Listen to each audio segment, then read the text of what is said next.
একটা মানুষ একটা ব্যক্তির ক্ষেত্রে সর্বোচ্চ শাস্তি কি জানেন?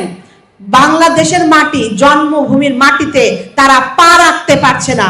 বাংলাদেশে আমরা আওয়ামী লীগের বিচার করে ছাড়বো ইনশাআল্লাহ। বিগত সময়ে যাদেরকে গুম করা হয়েছে, খুন করা হয়েছে, জুলাইয়ে যাদেরকে হত্যা করা হয়েছে, যেই 30,000-এর বেশি আহত, যাদেরকে নিয়ে বাংলাদেশ এখন এগিয়ে যাচ্ছে, তাদেরকে নিয়ে এই বাংলাদেশের সম্মুখ সারিতে আমরা এমন অভয় প্রাচীর গড়ে তুলেছি যেখানে এটাকে ভেদ করে হাসিনা কেন আরো কোনো বড় শক্তি নিয়েও যদি আসে বাংলাদেশে ঢুকতে পারবে না ইনশাআল্লাহ।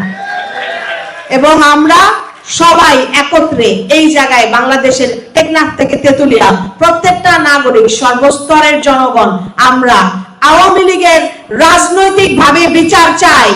এমন একটা দল তাদের রাজনীতি করার অধিকার হারিয়ে ফেলেছে এবং এই দলের মানবাধিকার লঙ্ঘনের জন্য ইতিহাসে আমার মনে হয় না কোনো রাজনৈতিক দলের বিচার হয়েছে, কিন্তু বাংলাদেশে আমরা আওয়ামী লীগের বিচার করে ছাড়বো ইনশাআল্লাহ।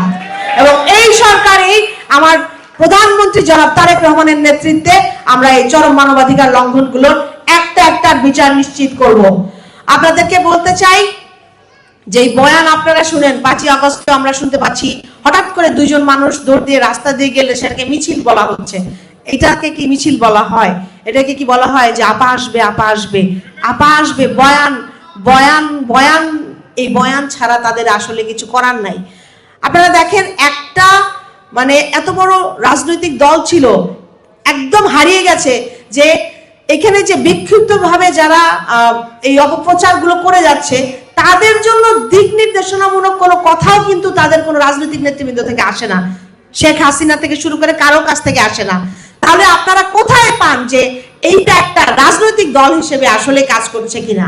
আমরা কিন্তু তাদেরকে দেখতে পাচ্ছি না। এবং আমরা আপনাদেরকে নিশ্চিত করতে চাই যে ফ্যাসিস্ট সরকার কখনো ফেরত আসে না। আর একটা দল, একটা মানুষ, একটা ব্যক্তির ক্ষেত্রে সর্বোচ্চ শাস্তি কি জানেন? বাংলাদেশের মাটি, জন্মভূমির মাটিতে তারা পা রাখতে পারছে না, এটাই সবচেয়ে বড় শাস্তি তাদের। এবং বাংলার মাটিতে যেন তার কবরও না হয়, আমরা সেই দোয়া করি, সেইভাবে যেন বিচারটা হয়, আমরা সেই লক্ষ্যে ইনশাআল্লাহ এগিয়ে যাব।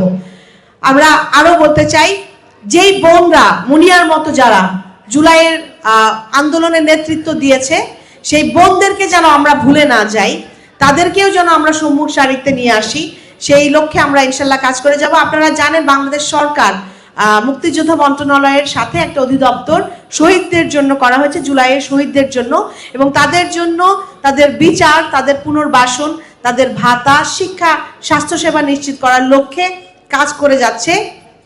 আমরা গ্যাজেটের যে 1400 যাদের তালিকা আছে, আমরা জানি শহীদদের তালিকা আরো বেশি, অনেক বেশি।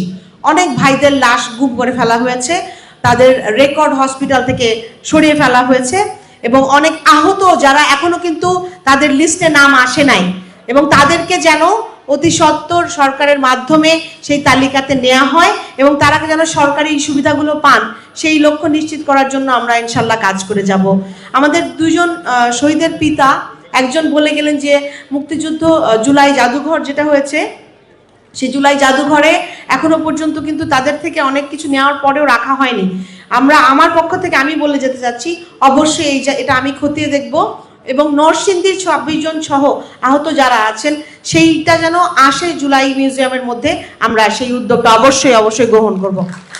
আর সরকারিভাবে যোগ্যতা অনুযায়ী যাদের চাকরির ব্যবস্থা করা দরকার, আমাদের মাননীয় সংসদ সদস্য আমাদের খায়রুল কবির খোকন ভাই তিনি আছেন, তিনি বলেছেন, এবং অবশ্যই আমরা সকলে মিলে এটা, কারণ আমাদের বাংলাদেশ বিনির্মাণের ক্ষেত্রে আমরা চাই আমাদের সম্মুখ সারিতে আমাদের বাংলাদেশ এদের হাত ধরেই বিনির্মাণ হোক এবং চাকরি ক্ষেত্রে সর্বক্ষেত্রে তারা যেন সর্বোচ্চ প্রাধান্য পায়, আমরা সেই লক্ষ্যে ইনশাআল্লাহ কাজ করে যাব।